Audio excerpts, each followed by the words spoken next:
idea in your head and say, wow, if I could save 10 hours every week from not cleaning or not doing these things that you repeat over and over and over again, and then just do the big stuff. Yeah, if you could skip it.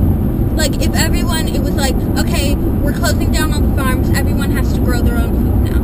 We would be so far behind. Like, how would people go to work from, like, 7 or 8 until 5, and then still have time to, like, get all their food together, right, and then cook it all up, and then eat it? Like, we're just not made to do that anymore. Right. It's not efficient. And in 100 years, we're not going to be made to study any of these things anymore. They won't even need to be... Because it's not efficient.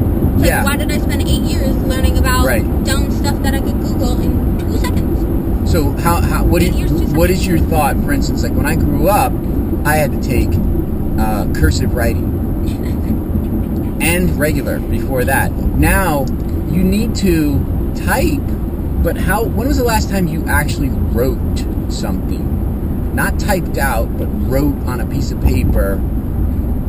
You basically have to sign your name. Oh, it's not like I write things still because I like to draw and stuff. And to me, which is crazy because it's completely switched around, I would actually much rather, like, I think it's more for like pictures, not so much typing, because typing is so much easier than like a typewriter. Typewriters confuse me so much. Like, where's the backspace? It doesn't exist. You have to white it out and then go back and then retype. It's craziness. The efficiency. There we go again. Madness. But madness. Dude. But I like to like draw on paper. Like, I don't like Photoshop. It bothers me. But I don't like write papers on paper. But I don't think anybody really does it. Nobody does. Not like I'll write down notes, but a lot of people take, like 4 kids in my class take notes on their computer. Right. They just don't even close their computer all day. And so what would be the value of spending, basically I spent all of 4th grade learning how to write in cursive. Cursive, because cursive is a valuable skill, third right? and fourth grade. Yeah, and we had spent, you got to hit those lines, how correct. The half line and the full for line. For what? Yeah, Wouldn't exactly. it be better served if I was working on a cure for cancer? Granted, you're not going to do that in 3rd grade. And actually, but you could move up the cure for cancer by X amount of time because all that time would come sooner. Yeah. Because you're not wasting it on that kind of stuff. No, but Explorer, which is the name of the High Tech High Elementary School, we also have High Tech Elementary now. It's new. They don't teach cursive. Obviously, I went to a traditional Catholic school, and I learned cursive, but they learn typing. That's just what they do. They learn typing skills, which is like, right, of course. And so I know some people who can type so fast because their schools were so nice and taught them how to type, whereas I'm like...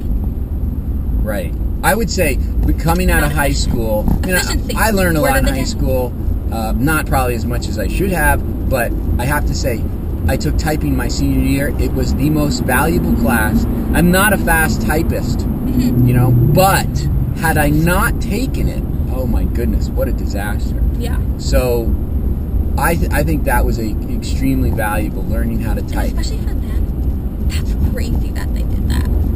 It was an elective. You could just take it or not take it. Well, I guess they kind of did it. That was going to college. You learn on a typewriter. An electric typewriter, yes. Yeah. Gotta love it. But I'd like to segue over to a project that we're doing about genetics and genetic enhancement. And so my group is learning about gene doping and just like athletic doping. And there's a lot of controversy because people are like, don't do steroids. Steroids are bad. Okay. But then what we just said is like, if you can enhance yourself and take that shortcut, why don't you?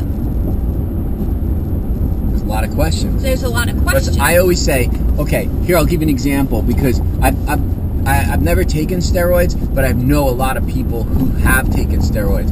And there's a couple of interesting facts. It's like, there was this guy, Lyle Alzado. He was a football player. You can look him up. And Lyle played for the Broncos and the Raiders, and he was crazy, and he was good. I think he played a defensive back or a defensive lineman or something, down lineman. Either way, it doesn't matter. But the fact of the matter is, he died when he was like 53, or maybe younger.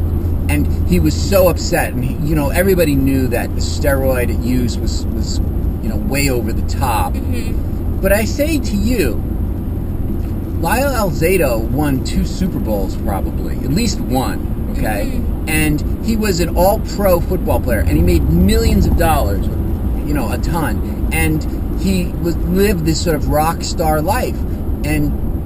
Like my friend Gary always says, the bulb that burns twice as bright lasts half as long.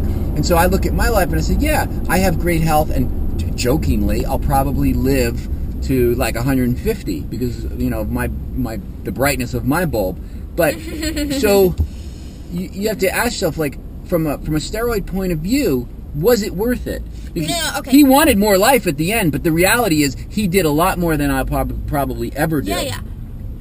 So think about that. But here I'm going to say genetics and just chemical enhancements, like you said, exponential. They're going to get so good where it's just like, you can run as fast as Usain Bolt. Nothing will happen to your life. Nothing medically bad will happen to you. Unless you try to like super push the limit, like regular stuff. Like you'll probably still die in a car accident. But you can just run that fast. That's fine. There's this thing, don't know how to say it, but it's a code name thing, are EPOs, and it's a gene dope drug that's super hard to detect. They're trying to work on a way to detect them in athletes, but it puts more oxygen into your blood cells, and so when the red blood cells carry it, it makes it easier to do things. Because your muscles need oxygen when they do stuff. And these athletes are just doing better. Example, obviously, like everybody knows, Neil Armstrong. Not Neil. Yeah. Lance Armstrong. Okay. I think where you're going is an interesting place. He's physically, before, obviously now he's probably not using drugs, physically prime. Right. Usain Bolt, probably not using anything, worked super hard, physically prime. So this person gets a shortcut to be the same as this person who works really hard. And obviously, as humans, we're like, oh, that's not fair. They should be against the rules. But it's like, but how epic would football be if everyone used steroids? It would be so epic. It would be like crazy, super fast and jumping. But that would become the new standard. Exactly. So it wouldn't be that epic. We'd get used to it. So you're telling me that like you're here in your little buggy with your family of 6 on the Oregon Trail, okay? And someone has a train right next to you, and you're like, that's not fair, but it's cool.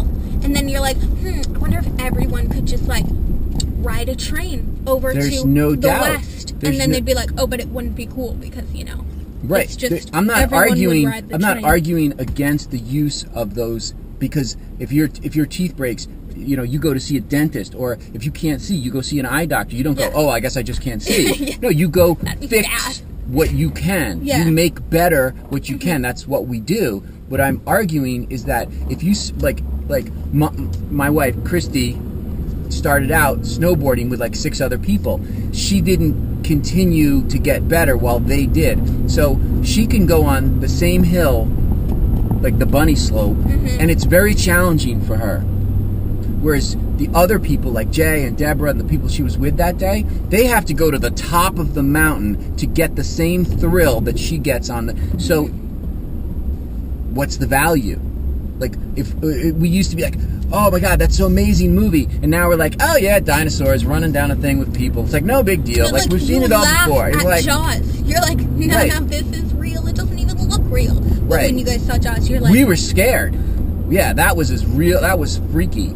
So you create this new standard where now everyone's doping. Yeah. Everyone's cheating or using the Cheating. best amount of science that they can do, and then someone still has to win the race. It's really then becomes who's the best athlete trained with performance drugs exactly. and money behind them to get all this stuff. So why don't they just say, you know what? No drugs, no science, just raw. I know, but Because it's the same. I think what I think about more than anything is like beyond Earth. What do you mean? Like you said, if everything is just pushed up, then it's all at the same level. So why are we not just all, in like 1450? Like before 1450 is not before steel, but before steel, and just working our land and doing stuff like that. Well, the Amish decided not to. I know. They're crazy though. Have you seen those shows? Yeah. Like they have some children. Yeah. But like beyond Earth, like what is the maximum? Like what's the purpose of humans? I think that goes back to that question. It's like, what's the best we could be? Right. And so if the best we could be is doping, then like why don't we use steroids? Right. We use vitamins. We use nutrition. We use a doctor. I agree. And a lot of that has to be just because there was a time as someone like myself says, "Oh, I'm of a certain age. You shouldn't be on the phone now." There's this standard that I've self-imposed on me, and I'm trying to impose it on you, just the way my parents did it to me. But you, as a next generation, will never impose it on you. You allow yourself to go forward, and we have to and we'll eventually get there. People always say, "Oh, that's bad." That's all, like all the conservative Republicans are like, "Oh, that's bad. That's bad." I'm like, you know what? It may be bad, but it's going to happen anyway, and you cannot stop. You could slow it down, but you're fighting water. You can't fight it. You can only redirect it, use it.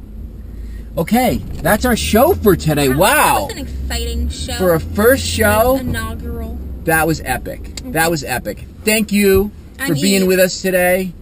Oh, I'm Eve. And I'm Matt. We'll see you tomorrow. We're going to cover some good topics like what? We're going to, Saturday. Oh, shoot. All right, Monday, we'll be back, and we're going to try and pick up a little bit about where we left off, because I think there's some really good stuff there. And, all right.